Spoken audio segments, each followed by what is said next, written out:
Magandang gabi at welcome sa Weather Forecasting Center ng DOST Pag-asa. Meron po tayong panibagong update regarding sa ating binabantayan na si Bagyong Nina with international name na Noctet. Kanina pong alas 4 ng hapon ay namata ng sentro nitong si Bagyong Nina sa layong 700 kilometers silangan ng Borongan City, Eastern Samar.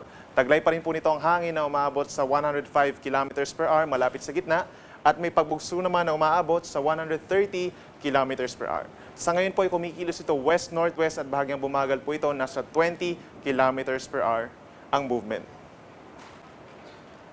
Base po sa ating latest track, kung mapapansin po natin, as of 2 p.m. ay nasa eastern portion po ito ng Borongan City, Eastern Samar at within the next 24 to 48 hours ay unti-unti po itong lalapit dito sa Bicol region, particularly sa may Catanduanes and Camarines provinces bilang isang typhoon. Dahil nga po ito nasa karagatan pa, posible pa ito na mag-intensify. Pagsapit naman po ng December 25 ng gabi, posible nga na ito nasa may Bicol region at pagsapit naman ng December 26 ay binabagtas na nito ang malaking bahagi ng Calabarzon at maging dito rin po sa Metro Manila. Pagsapit naman ng December 28 ay naasahang nasa labas naman na ito ng Philippine Area of Responsibility. Dahil nga po unti-unting lumalapit itong si Bagyong Nina, ay nakataas na po ang Tropical Cyclone Warning Signal number 1 sa 4 na lalawigan. Kabilang na po dyan ang mga lalawigan ng Catanduanes, gayon din ang Sorsogon, Northern Samar at Eastern Samar. So ibig sabihin po, makakaranas ang ating mga kababayan sa nabanggit na lugar 30 to 60 kilometers per hour na bugso ng hangin within the next 36 hours at minsan ay malalakas na mga pagulan. So ano nga po ba ang inaasahan natin regarding kay Bagyong Nina? Una na po dyan, si Nina posible mag-intensify bago ito tumama sa kalupaan ng Bicol pagsapit ng araw ng Pasko, December 25, afternoon or evening. Samantala, posible pa tayong mag-raise ng tropical cyclone warning signals sa iba pang bahagi ng Bicol mamaya pong hating gabi.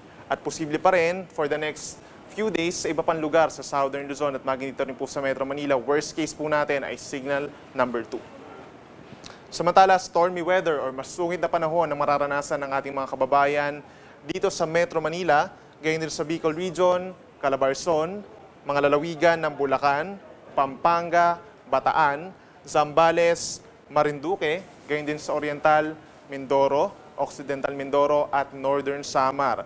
By December 25, araw ng Pasko, and December 26, araw ng Lunes, dahil yung mga nabanggit ko po na lugar ay posibleng direktang tamaan nitong si Bagyong Nina.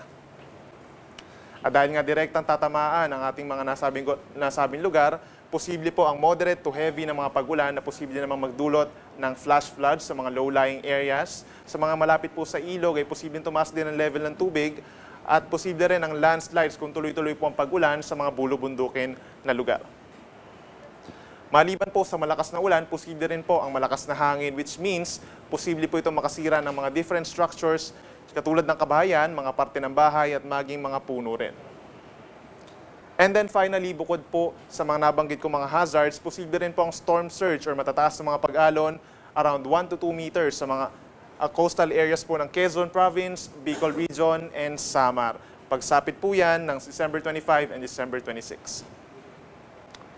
Sa ngayon pa lamang po, meron na tayong gale warning or matataas na mga pag-alon na dulot ng amihan at ng Bagyong Nina sa Northern Luzon, sa seaboards po ng Northern Luzon at automatically dun po rin sa mga signals sa mga lalawigan po na may signal number 1. And then finally, inaasahan nga po na lalabas na ito ng ating Philippine Area of Responsibility sa araw pa ng Miyerkules, December 28.